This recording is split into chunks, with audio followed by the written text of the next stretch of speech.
l'église qui est dans leur maison. Pourquoi l'église qui est dans leur maison? Donc c'est le groupe de gens qui se réunissaient dans leur maison. Bon, bien sûr que dans le monde d'avant, il n'y avait pas la population comme aujourd'hui. C'est pour cela, les salles, tout ça, les bâtiments, un peu comme les temples et tout ça, donc c'est normal, vous voyez. Mais, lorsque l'Église parle que non, lorsque sort la parole, la Bible nous dit, l'Église d'Antioche, l'Église de tout ça, c'est, dans ce temps-là, c'est juste des groupes de gens. Vous comprenez? C'est comme si vous voulez voir l'histoire de Paris. Paris, c'est la capitale de la France. La ville de Paris, si vous regardez l'histoire de Paris, vous allez voir que non, avant Paris, c'était juste tout petit, au milieu là. Ça, c'est pas tout ce qu'il y a aujourd'hui là, vous voyez. Paris avant, c'est juste tout petit. Si vous regardez moi sur Google, l'histoire de Paris, vous allez voir. Et plus, la ville grandit. C'est comme ça. Là aussi, moi, je suis né en Afrique là-bas. Avant aussi, c'était juste pas beaucoup de gens. Mais aujourd'hui, je vous dis pas. C'est comme ça la vie. Donc, vous voyez. Bref, c'est juste pour nous aider à comprendre la parole de Dieu. Alors, je dis, Actes des Apôtres, chapitre 13. Il y avait dans l'église d'Antioche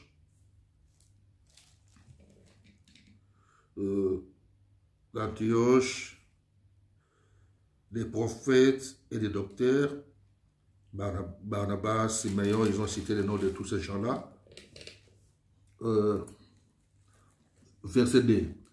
Pendant qu'ils servaient le Seigneur, là-bas à Antioche, pendant qu'ils servaient le Seigneur dans leur ministère et qu'ils gênaient, le Saint-Esprit dit, mettez-moi à part Barnabas et Saul pour l'œuvre à laquelle je les ai appelés. Donc, il y a eu des prophètes et des docteurs, donc beaucoup de serviteurs. Les gens étaient là en train de prier, à Antioche, quelque part, bien sûr, dans la ville d'Antioche. Et pendant qu'ils priaient et gênaient, tout ça, c'est là que le Saint-Esprit a parlé au travers d'une personne, on va dire, de mettre à part Barnabas et Saul pour l'œuvre à laquelle il les a appelés. Alors, pourquoi je dis maintenant ordination, c'est dans le verset 3. La Bible dit, verset 3, alors après avoir gêné et prié, ils leur imposèrent les mains et les laissèrent aller. Ils leur imposèrent les mains. Après avoir écouté les messages de Dieu, mettez-moi à part Barnabas et Saul pour l'œuvre que je les ai appelés. Ils ont gêné, ils ont prié, ils leur imposèrent les mains. Ça, c'est l'ordination. Vous comprenez? Afin que ces deux frères puissent aller maintenant en mission. Mais lorsqu'on parle de consécration, c'est Romains chapitre 12. Ça, ce n'est pas quelqu'un qui va t'imposer les mains. Ça, c'est toi-même. C'est ta vie que tu dois sacrifier. C'est ta vie que tu dois consacrer. Alors, maintenant, comme je parle de la consécration, tu dois savoir que pour la consécration,